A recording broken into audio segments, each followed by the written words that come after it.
வணக்கம். மாலை முரசு செய்திகளை விரிவாக பார்ப்பதற்கு முன் தலைப்புச் செய்திகள்.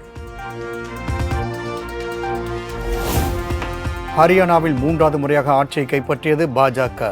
தொண்டர்கள் பட்டாசு வெடித்தும் நடனமாடி மகிழ்ச்சி கொண்டாட்டம்.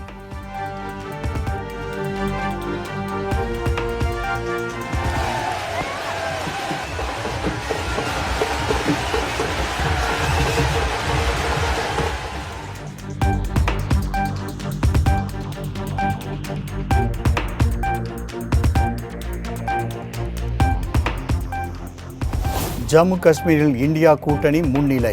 மொத்தமுள்ள 90 தொகுதிகளில் 49 இடங்களில் முன்னிலை பெற்றுள்ளது.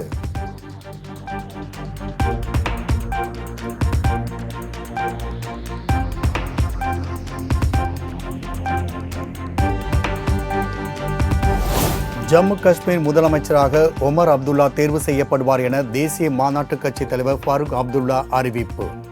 இந்து இஸ்லாமியர்களிடையே ஒற்றுமையை வலுப்படுத்த நடவடிக்கை எடுக்கப்படும் என்றும் உறுதி.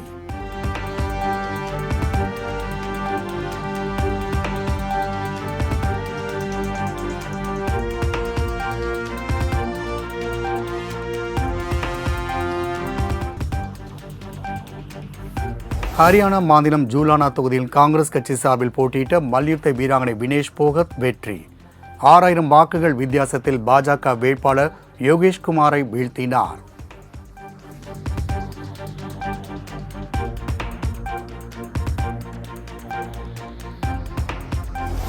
தன் மீது அளவு கடந்த அன்பு வைத்துள்ள மக்களுக்காக பணியாற்றுவேன். ஜூலானா தொகுதியில் வெற்றி பெற்ற மல்யுத்த வீராங்கனை வினேஷ் போகத் உருக்கமான பேட்டி.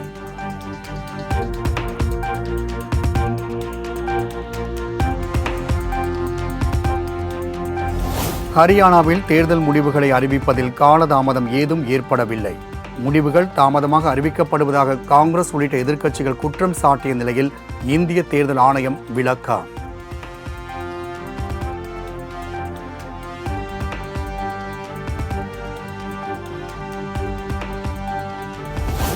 மக்களை ஒருமுறை இருமுறை ஏமாற்றலாம், ஆனால் காலங்காலமாக ஏமாற்ற முடியாது. இரு மாநில சட்டப்பேரவை தேர்தல் முடிவுகள் குறித்து மாநில காங்கிரஸ் தலைவர் செல்வ பெருந்தகை பேட்டி.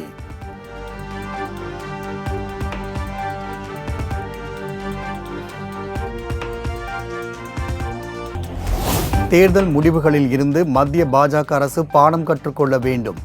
மக்கள் ஜனநாயக கட்சித் தலைவர் மெஹபூபா முஃப்தி பேட்டி.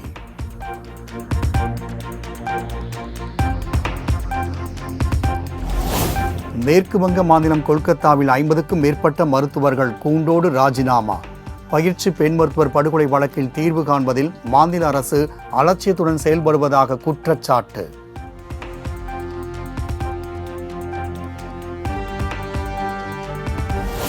தனியார் சிபிஎஸ்இ பள்ளிகளில் மாணவர்களிடம் கட்டணம் வசூலிக்கப்படும் விவகாரம்.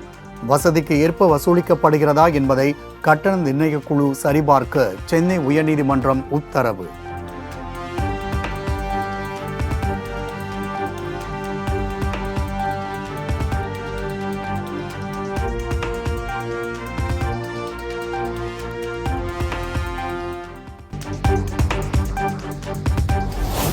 இரண்டாயிரத்தி 24ஆம் ஆண்டு இயற்பியலுக்கான நோபல் பரிசு அமெரிக்காவை சேர்ந்த ஜான் ஜே ஹாஃபீல்ட் மற்றும் கனடாவை சேர்ந்த ஜாப்ரே ஹிண்டனுக்கு அறிவிப்பு. செயற்கை நரம்பியல் நெட்வொர்க் மூலம் இயந்திர கற்றலை செயல்படுத்தும் கண்டுபிடிப்புக்காக அங்கீகாரம்.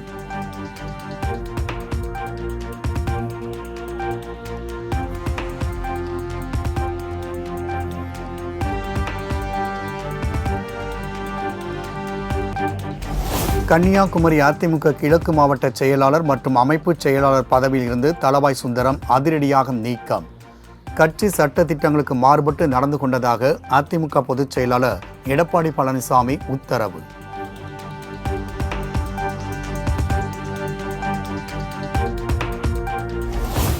அதிமுகவில் இருந்து நீக்கப்பட்டதால் தனக்கு எந்த கவலையும் இல்லை. கட்சியின் கோட்பாடுகளை எந்த நிலையிலும் மீறியதில்லை என்றும் தளவாய் சுந்தரம் விளக்கம்.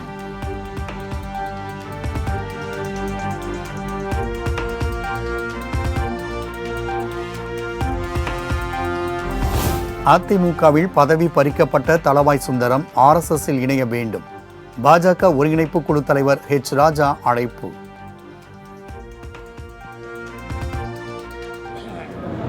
வரவேற்கிறேன். தளவாய் சுந்தரத்தை வரவேற்கிறேன். அதனால people should join RSS including.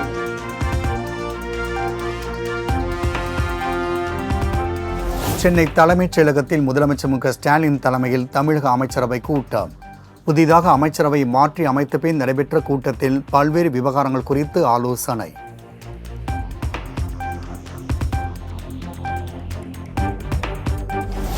தமிழ்நாட்டில் 38,600 கோடி மதிப்புள்ள 14 புதிய முதலீடுகளுக்கு அமைச்சரவை கூட்டத்தில் ஒப்புதல். 47,000க்கும் மேற்பட்டோருக்கு வேலைவாய்ப்பு கிடைக்கும் என அமைச்சர் தங்கம் தென்னரசு உறுதி. ஒப்புதல்கள் வழங்கப்பட்டிருக்கிறது. இந்த முதலீட்டுக்கான ஒப்புதல்கள் மூலமாக வரக்கூடிய முதலீடுகளின் வாயிலாக ஏறத்தாழ 46,931 நபர்களுக்கு புதிதாக வேலை வாய்ப்புகளை உருவாக்கக்கூடிய ஒரு நல்ல வாய்ப்பு.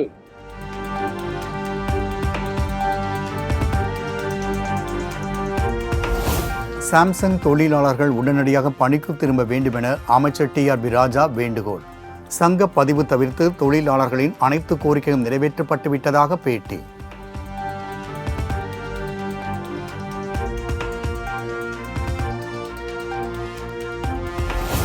காஞ்சிபுரம், செங்கல்பட்டு மாவட்டங்களில் 21ஆம் தேதி சாம்சங் தொழிற்சாலை ஊழியர்கள் வேலைநிறுத்த போராட்டம் நடைபெறும் என அறிவிப்பு.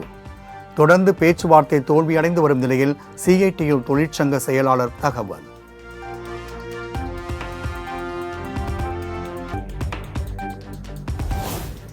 தமிழகத்தில் மாவட்ட வளர்ச்சிப் பணிகளை துரிதப்படுத்திட பொறுப்பு அமைச்சர்களை நியமித்து முதலமைச்சர் மு க ஸ்டாலின் உத்தரவு. பொதுமக்களுக்கு சென்றடைய வேண்டிய நலத்திட்ட உதவிகளை கண்காணிக்க வலியுறுத்தல்.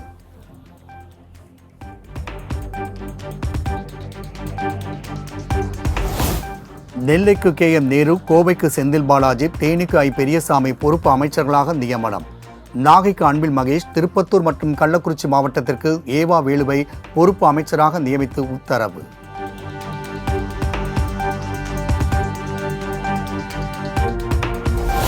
தமிழ்நாட்டில் 3 புதிய தொழில் நிறுவனங்களுக்கு அனுமதி.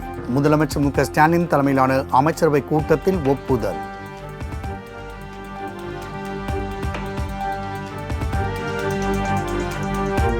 சொத்து வரி உயர்வு, விலைவாசி உயர்வு உள்ளிட்டவைகளை கண்டித்து தமிழகம் முழுவதும் அதிமுகவினர் மனித சங்கிலி போராட்டம். திமுக அரசை கண்டித்து ஆங்காங்கே கருப்பு சட்டை அணிந்து கோஷம்.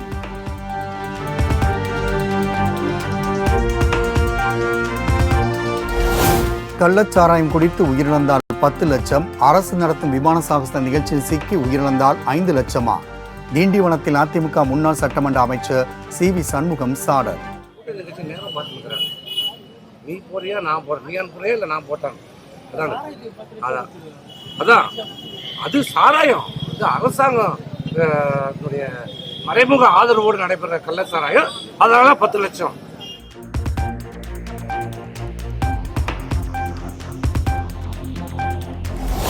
மீனவர் பிரச்சினைக்கு நிரந்தர தீர்வு காண வேண்டி சென்னை வள்ளுவர் கோட்டத்தில் பாமகவினர் போராட்டம். இலங்கை அரசின் அடக்குமுறை கண்டித்து கோஷம்.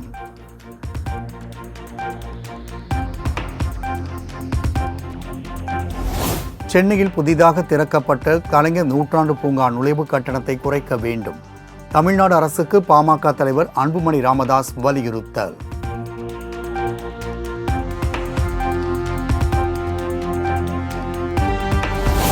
நீலகிரி, ஈரோடு, கிருஷ்ணகிரி உள்ளிட்ட 10 மாவட்டங்களில் இன்று கனமழைக்கு வாய்ப்பு. சென்னை வானிலை ஆய்வு மையம் தகவல்.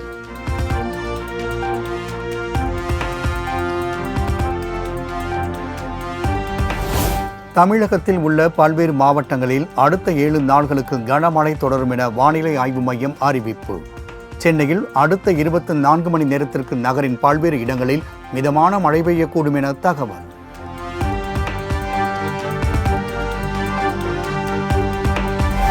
தீபாவளியை முன்னிட்டு விவசாய கடன் தள்ளுபடி செய்யப்படும் என புதுச்சேரி முதலமைச்சர் ரங்கசாமி அறிவிப்பு.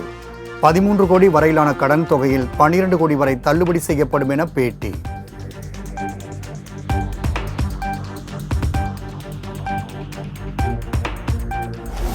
தமிழர்களுக்கு 80% வேலை வழங்கும் சட்டத்தை உடனே மாநில அரசு நிறைவேற்ற வேண்டும் என ராமதாஸ் வலியுறுத்தல். சாம்சங் தொழிலாளர்களின் நியாயமான கோரிக்கைகள் நிறைவேற்றப்படுவதற்கு துணை நிற்கவும் அறிவுறுத்தல்.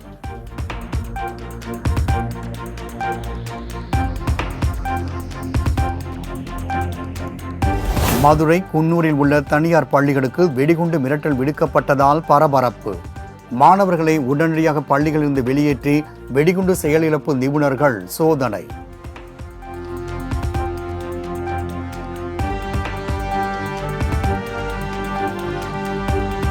பள்ளி கல்வித்துறையில் பட்டதாரி ஆசிரியர்கள் நியமனத்திற்கு விதிக்கப்பட்ட தடை நீட்டிப்பு. சென்னை உயர்நீதிமன்றம் உத்தரவு.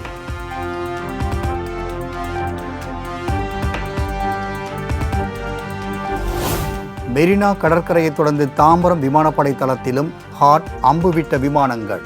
கண்கவர் சாகசத்தை கண்டு ரசித்த பொதுமக்கள்.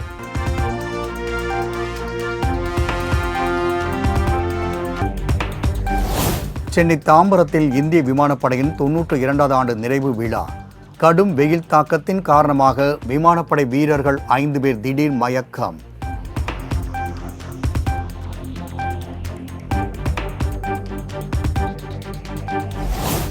சென்னையில் வான் சாகச நிகழ்ச்சி பார்த்துவிட்டு திரும்பிய போது 5 பேர் உயிரிழந்த சம்பவம் தொடர்பாக காவல்துறை வழக்கு பதிவு.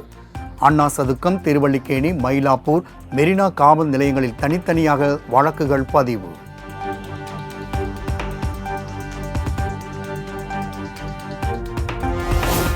திருப்பதியில் 5வது நாள் பிரம்மோற்சவ விழாவில் மோகினி அலங்காரத்தில் எழுந்தருளிய மலையப்ப சுவாமி. மாட வீதிகளில் உலா வந்த சுவாமியை கோவிந்தா கோவிந்தா என முழக்கம் எழுப்பி வழிபாடு.